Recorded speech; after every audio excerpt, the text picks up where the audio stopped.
She called me boring. Predictable. Then she stole my grandfather's D-Day cufflinks and flew to paradise with her ex-boyfriend. Posted it all online.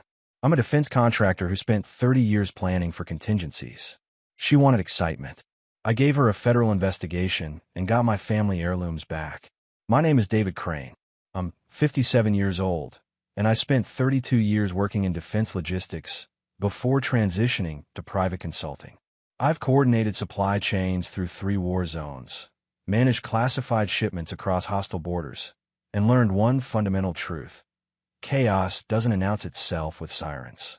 It arrives quietly, wearing familiar clothes, smiling at you over morning coffee. That Tuesday started ordinary enough. I was in my home office reviewing a contract proposal when my phone buzzed. A text from my niece, Sarah. "Uncle David, you might want to check Jen's Instagram before it disappears." My stomach dropped before my brain caught up. I opened the app. There she was. Jennifer, my wife of 30 years. Poolside at some Bahamas resort I definitely hadn't paid for, wearing a white bikini I'd never seen. Her head rested on the shoulder of a man whose face I recognized immediately. Ryan Mitchell. Her college boyfriend. The one she'd called the biggest waste of my 20s at our 20th anniversary dinner. His sunglasses sat perched on her head like they belonged there. Her left hand, the one still wearing the wedding ring I'd saved 3 months to buy, held a blue cocktail. They were both laughing. The caption read, "Never settle for less than you deserve." I sat there for what felt like an hour, but was probably 90 seconds. The coffee in my mug went cold. Something inside me went colder. I didn't throw the phone. Didn't curse. Didn't call her. I just smiled, the way you smile when a contractor finally shows you the faulty wiring you knew was there all along. Then I opened my laptop. See, Jennifer always called me predictable. Boring even. Said I was too methodical, too careful, too obsessed with contingency plans. She wanted spontaneity, adventure, passion. What she forgot was that methodical men don't panic. We pivot. I pulled up our bank accounts. Joint savings, joint checking, the credit cards with both our names. I'd built redundancies into our financial infrastructure years ago, right after her father's stroke, when she panicked about having nothing in her own name. I'd set up separate accounts then, for her security, I'd said. She'd never bothered checking the details. 30 years of military precision training doesn't disappear just because you retire. I transferred exactly half of our joint savings into my personal account. Took 4 minutes. Then I froze the joint credit card, the one currently funding that resort vacation. Another 2 minutes. My phone rang. Jennifer's sister, probably. I silenced it. I wasn't angry. Anger is hot, impulsive, stupid.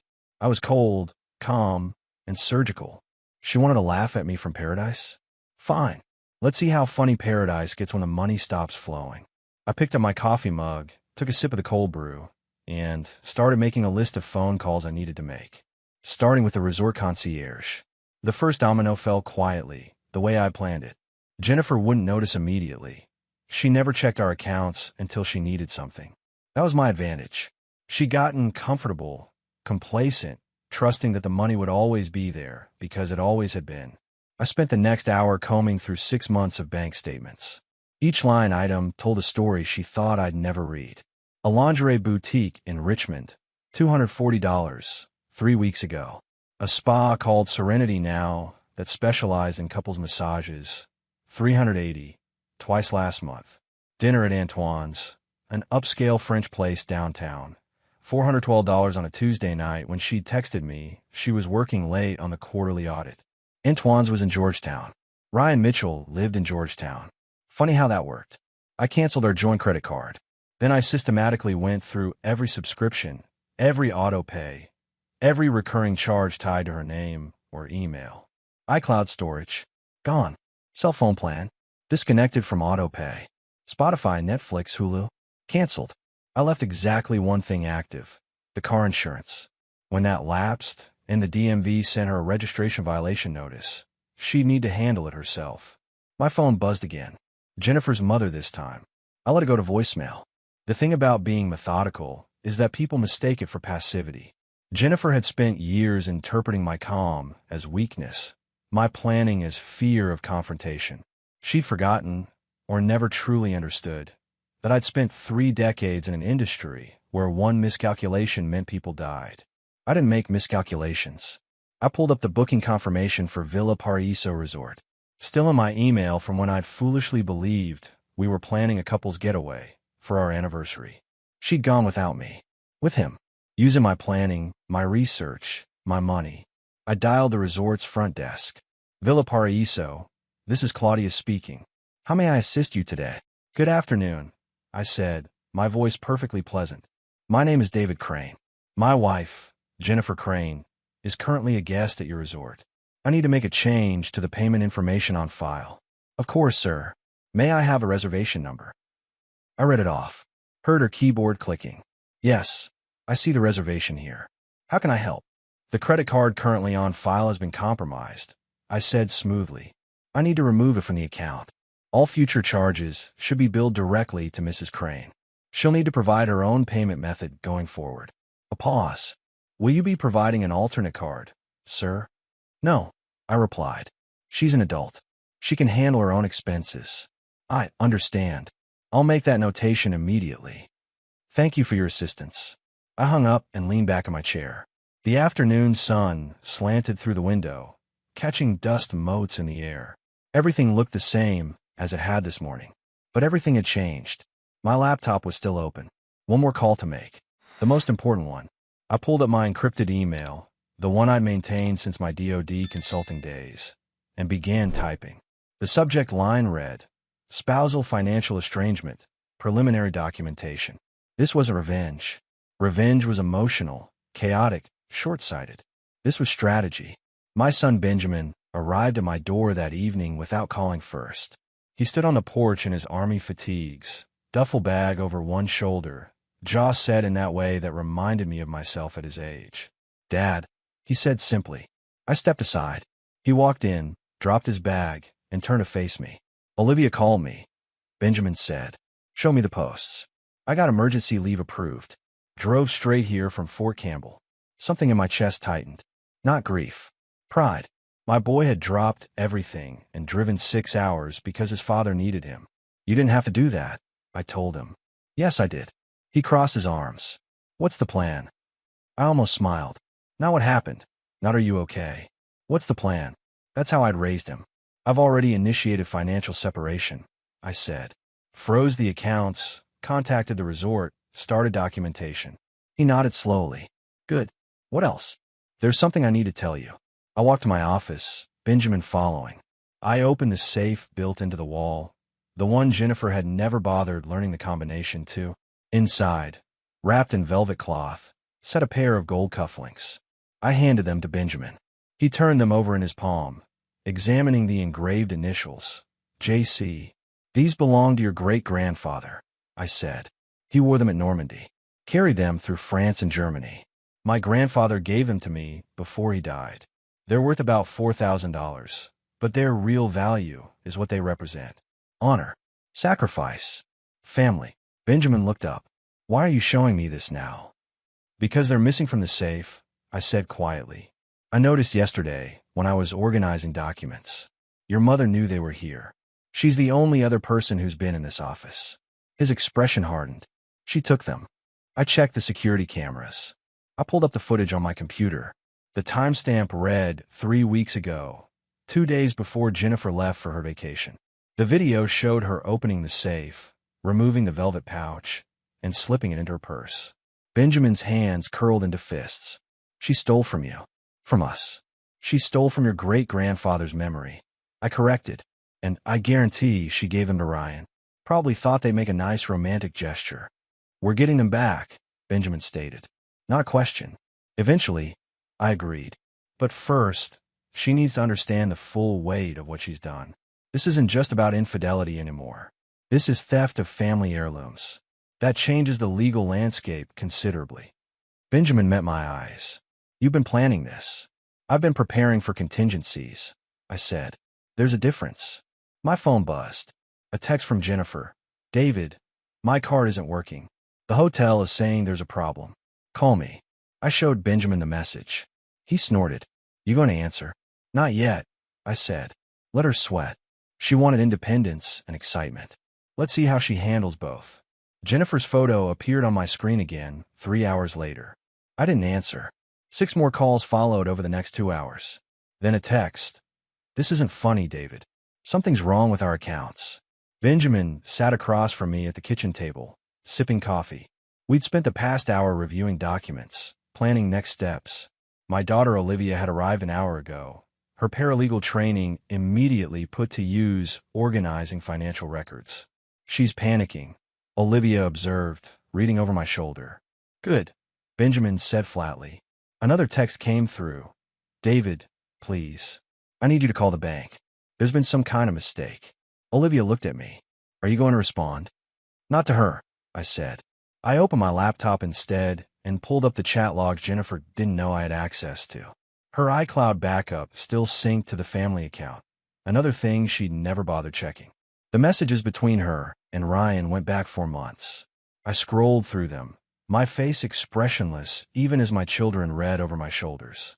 Can't wait to show that boring old man what he's missing, Olivia read aloud, her voice shaking with anger. She wrote that. About you. Keep reading, I said quietly. Benjamin leaned closer. The cufflinks are perfect. He'll never know they're gone. He barely looks at anything from his past anyway. Dad, she planned this, Olivia whispered. The whole thing was calculated.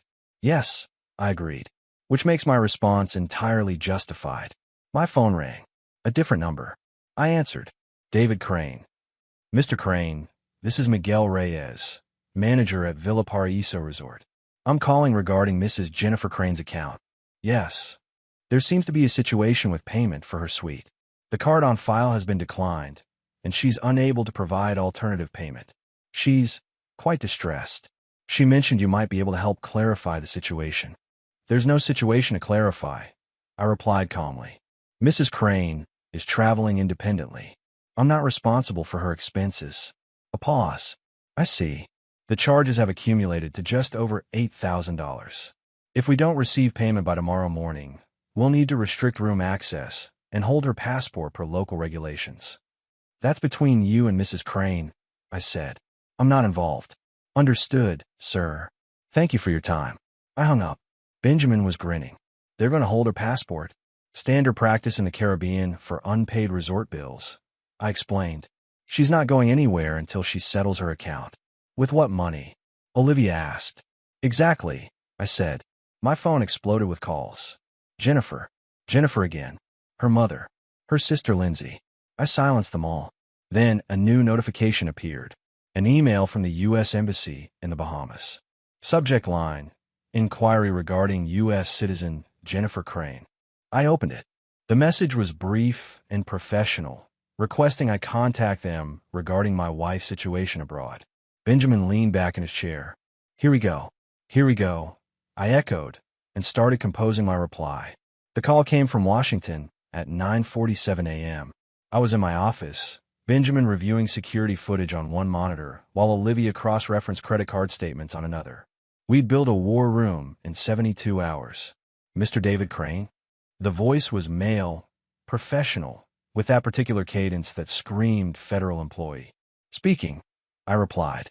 This is Special Liaison Patrick Drummond with the Department of Defense Benefit Oversight Division.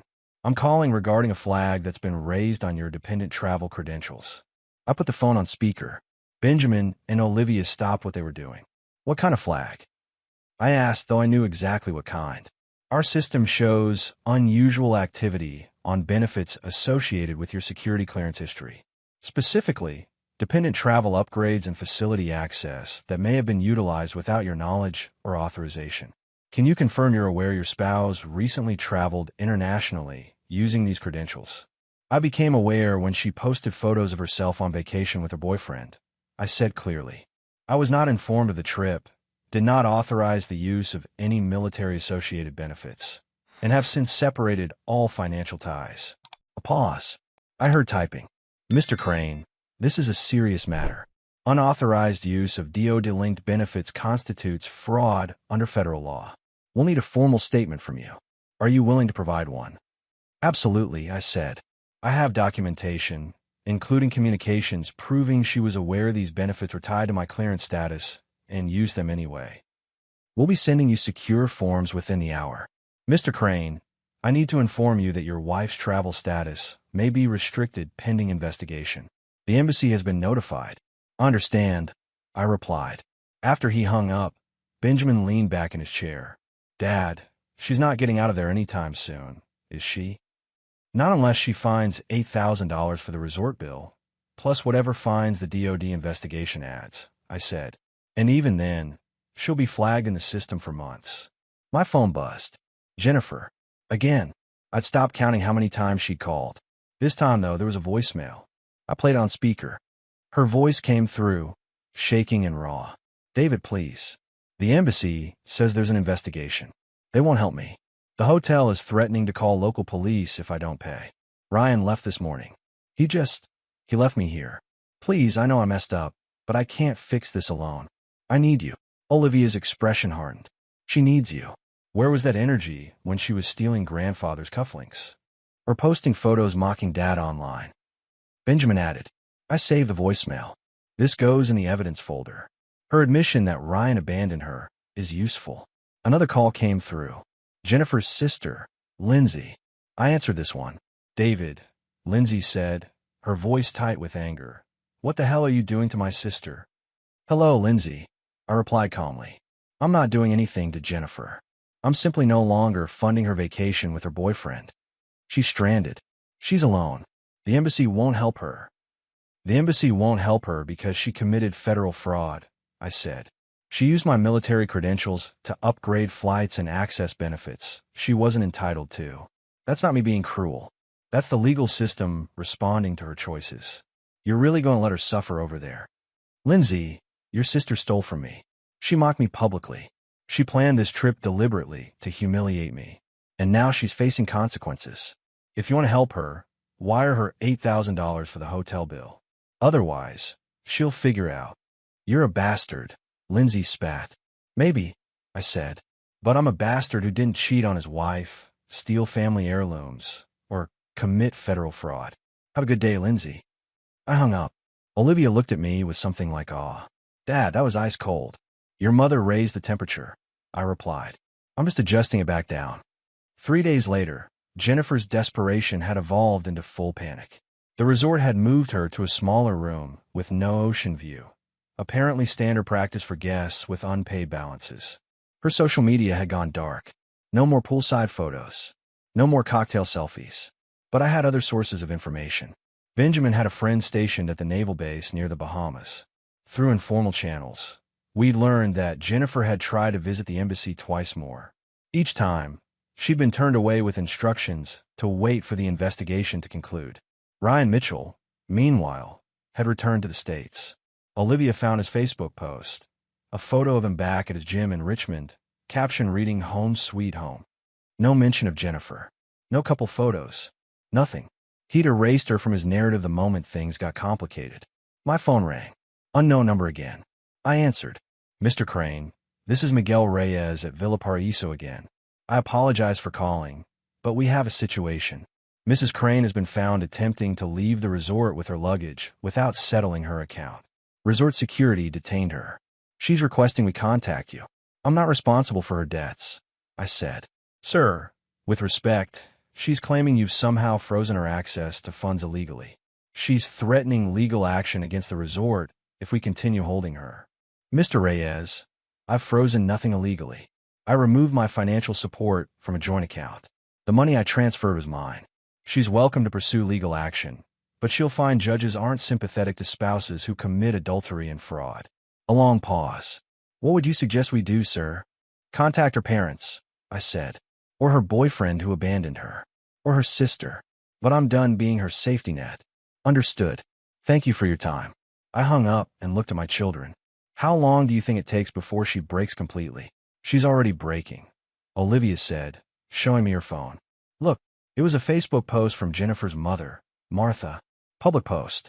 The text read, some people forget who sacrificed everything for them. David Crane paid for my husband's cancer treatment when our insurance failed. He fixed our roof after the storm. He never asked for anything back. My daughter forgot what loyalty looks like. I have it. Benjamin whistled low.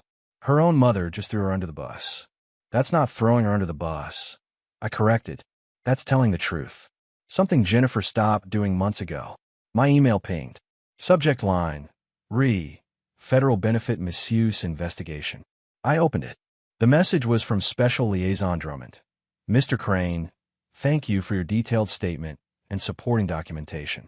Based on the evidence provided, we're moving forward with formal proceedings.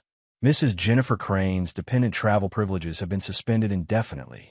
She will be required to appear for questioning upon her return to U.S. jurisdiction. We appreciate your cooperation in this matter. I forwarded the email to my lawyer with a note. Keep this on file. May need it for divorce proceedings. Benjamin stood up and stretched. Dad, you've essentially trapped her in paradise with no money, no allies, and a federal investigation waiting when she gets home. That's pretty hardcore. Your mother wanted excitement, I said simply. She got it. Jennifer came home on a Thursday, 3 weeks after she'd left. Not in triumph, but in defeat. Her parents had finally wired money to the resort. $8,000 for the bill, another $2,000 for her flight home. Economy class, middle seat, no upgrades. Benjamin had spotted her flight information through connections I didn't ask about. We were ready. I didn't go to the airport. Neither did our children. Instead, I hired a process server to meet her at baggage claim with divorce papers and a restraining order preventing her from entering our former home, the one I'd sold 2 weeks earlier. Olivia had helped me document everything for the sale. The house had been in my name only, purchased before our marriage. Jennifer had signed a quitclaim deed years ago during refinancing. She'd never bothered reading what she signed. The sale netted $680,000. I split it evenly between Benjamin and Olivia for their future home down payments. Jennifer got nothing. My phone rang at 4:17 p.m. Jennifer. I answer this time. David. Her voice was hollow, scrape raw. Where are you? At my new apartment, I said calmly. Where I've been living for 2 weeks. The house. There's a sold sign. There's a family moving furniture in. What did you do? I sold my house, I replied. It was mine. The deed was clear. That was our home. Her voice broke. 30 years, David. You should have thought about that before you posted vacation photos with your boyfriend, I said. Or before you stole my grandfather's cufflinks to give to him. Silence. Then, quietly. How did you know about that? Security cameras.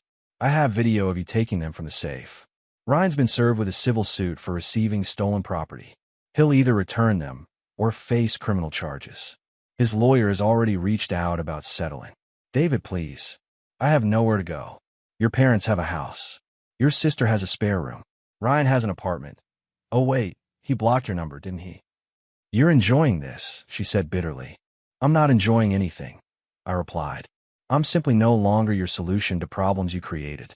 Jennifer, you're being served with divorce papers. The grounds are adultery and fraud. I have documentation of everything. The affair, the stolen heirlooms, the federal benefit misuse. My lawyer estimates this will be finalized in 90 days. You should get your own attorney. With what money? She screamed. You took everything. I took what was mine. I corrected. The joint accounts were split legally. The house was mine. The benefits you abused were mine. You still have your car, your personal belongings, and whatever Ryan bought you before he realized you were a liability. I hate you, she whispered. That's fine, I said. But you'll hate me from a distance. The restraining order is active. Don't contact me except through lawyers. Goodbye, Jennifer. I hung up and blocked her number. Benjamin walked into the living room of my new place. How'd she sound? Broken, I said. Good. He sat down across from me. Dad, I need to tell you something. Ryan's gym buddy contacted me. Ryan's telling people you fabricated the whole thing, that Mom was just on a girls' trip, and you went crazy. I smiled. Did he forget about the photos? The captions? The timestamps? Apparently he thinks people will believe him over evidence. Then he's dumber than I thought, I said. Olivia's already compiled everything into a digital folder. If Ryan wants to play that game, we'll make sure everyone in Richmond knows exactly what kind of man he is. My phone buzzed. A text from an unknown number. This is Ryan. We need to talk about those cufflinks. I showed Benjamin. He's scared, Benjamin observed. He should be. I replied, and started typing my response. Ryan Mitchell made the mistake of showing up at my new apartment 2 days later. I was expecting him. Benjamin had parked his truck down the street, just in case things got physical. I opened the door. Ryan stood there in expensive workout gear, trying to look intimidating. He was 6'2", muscular from years at the gym. I was 6 feet, lean from military discipline. Age and experience beat gym muscles every time. "David," he said, "we need to talk." "No, we don't," I replied. "You need to return stolen property. That's not a conversation. That's a legal obligation. Those cufflinks were a gift. Jenny gave them to me. Jennifer had no right to give them. They were family heirlooms held in trust. She stole them. You received stolen property. That's a felony in Virginia. Would you like to explain that to the police, or would you prefer to return them quietly?"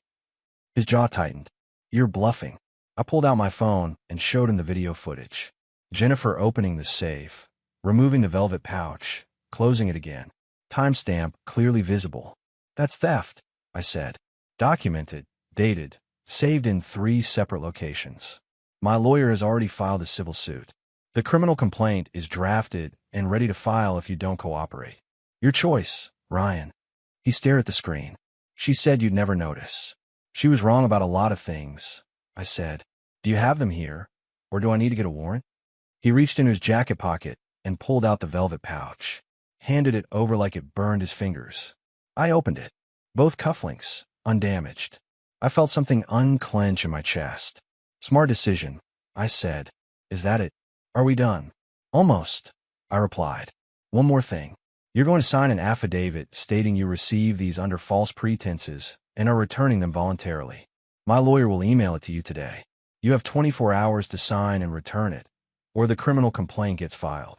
"You're a real piece of work," Ryan muttered. "No," I corrected. "I'm a man protecting what's mine. You're a coward who ran the moment things got complicated. Jennifer learned that lesson in the Bahamas. Maybe you should remember it before you go after someone else's wife." He turned and walked away without another word. Benjamin appeared from around the corner. "That went well. Better than expected," I agreed, holding up the pouch. "These are going in a safety deposit box. No one touches them again." We walked back inside. Olivia was waiting with her laptop. "Ryan just posted on Facebook," she said, turning the screen toward me. The post read, "Some people can't let go of the past. Moving forward with positivity."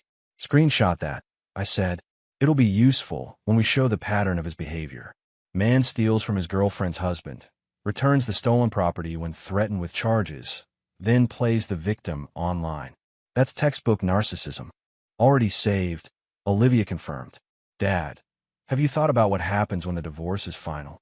"I start living again," I said simply, "without someone who sees me as boring, without someone who takes what I've built. Just me, building something new." Benjamin put a hand on my shoulder. "You've got us." "That's not nothing. That's everything," I corrected. My phone buzzed. A text from Jennifer's lawyer. "Mr. Crane, we need to discuss settlement terms. My client is requesting spousal support given the length of the marriage." I showed it to Olivia. She started laughing. "What's she going to argue?" Olivia asked. "That she deserves support after committing adultery and federal fraud?" "Good luck with that." I typed back. "Your client can request whatever she wants. She'll get nothing. See you in court." Jennifer wanted to negotiate, but I didn't negotiate with people who'd already shown me they couldn't be trusted. I'd spent 30 years learning that lesson in defense contracting. Jennifer had just given me a refresher course. The divorce was finalized on a gray October morning, 93 days from filing to completion. Judge Matthews hadn't minced words in his ruling. "This court finds clear evidence of adultery, fraud, and premeditated deception on the part of Mrs. Crane. She is entitled to nothing beyond her personal effects." Jennifer had sat stone-faced through the entire proceeding. Her lawyer barely put up a fight. I left the courthouse with Benjamin and Olivia. We didn't celebrate. This wasn't victory, it was closure. 2 weeks later, I received a call from Special Liaison Drummond. "Mr. Crane, the DOD investigation has concluded. Mrs. Crane pled guilty to misuse of dependent benefits. She's been fined $12,000 and placed on a federal watch list. She won't be able to use military facilities or benefits ever again." "Thank you for the update," I said. "Mr. Crane, off the record, you handled this better than most people would have. You documented everything, stayed calm, and let the system work. That takes discipline." "I had good teachers," I replied. What he didn't mention was that Jennifer had also lost her job. Her employer had quietly let her go after the federal conviction became public record. News traveled fast in small professional circles. I heard through mutual acquaintances that she was living in a studio apartment on the edge of town, working retail. Ryan had blocked her on everything. Her parents spoke to her, but relationships were strained. I felt nothing about it. Not satisfaction, not pity, just absence. My phone buzzed. A text from Sarah, my niece. Uncle David, I'm proud of you. Grammy would have been too. My grandmother had raised me after my parents died. She taught me that dignity wasn't about never falling. It was about how you stood back up. Jennifer had tried to knock me down. I'd stood up and walked away instead. I looked at the cufflinks on my dresser, back in their velvet case in a new safe. My grandfather's legacy, preserved. Benjamin would inherit them someday, then pass them to his own children. Some things were worth fighting for. Some people weren't. Jennifer had taught me to know the difference. Spring came early that year. I was on my back porch, watching my neighbor's kids play basketball, when Olivia pulled into the driveway. She wasn't alone. The woman with her was maybe 50, with kind eyes and gray streak hair, pulled into a loose bun. She wore jeans and a cardigan and carried a casserole dish. Dad, Olivia called. This is Dr. Andrea Sullivan. She works at the hospital with me, cardiology department. Andrea, this is my father, David. Andrea extended her hand. Olivia's told me a lot about you, Mr. Crane. All good things, I promise. Her smile was genuine. No agenda behind it. No calculation. Just warmth. Call me David, I said. And thank you for the casserole, though you didn't need to bring anything. Old habit, Andrea replied. My grandmother always said never show up empty-handed. We talked for an hour on that porch. Andrea was a widow. Her husband had died 4 years ago from a heart attack. She had 2 grown sons, both teachers. She liked hiking, old movies, and terrible puns. She laughed easily and listened carefully. When I mentioned my consulting work, she asked intelligent questions. When I talked about my kids, she smiled like she understood exactly what I meant. After she left, Olivia lingered. She's nice, isn't she? Olivia asked carefully. Very nice, I agreed. She's been through something similar. Her husband wasn't unfaithful, but she understands loss. I thought, maybe you two could be friends. I looked at my daughter. You're matchmaking? I'm introducing 2 good people who deserve good things, Olivia corrected. What happens after that is up to you. Benjamin's truck pulled up. He joined us on the porch, and I told him about Andrea. Dad dating again. Benjamin grinned. About time. I'm not dating, I protested. I met her once. But you liked her, Olivia pressed. I thought about Andrea's laugh, the easy conversation, the lack of games or pretense. Yeah, I admitted. I did. Then call her, Benjamin said simply. So I did.